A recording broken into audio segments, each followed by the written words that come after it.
To me, one of the greatest American presidents that have ever lived is FDR. Now, FDR was, I think, a very decent man, but he was incredibly Machiavellian. And probably the best biography of FDR was a guy named McGregor Burns. The title of his book was The Fox and the Lion, which is a phrase from Machiavelli that sometimes you need to be the fox and sometimes you need to be the lion.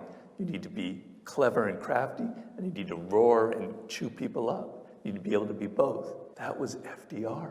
He was so clever. He knew how to create drama, how to create spectacles. He had a henchman, I think it's Harry Hopkins, who would do all the dirty work for him, so he never appeared to be doing anything dirty.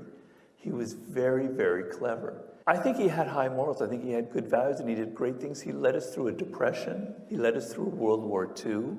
He created our social security system. He was a great president, but he knew the hard game of power.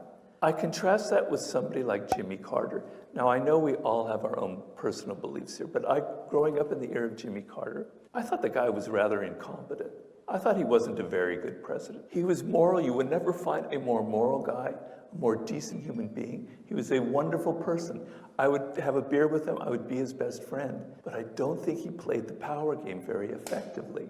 And so sometimes the moral people aren't really necessarily those who know how to play the tough side of the power game. And sometimes people who have a little bit of a Machiavellian streak, but who have decent values, like an FDR, I think they can be much more effective in those kind of roles.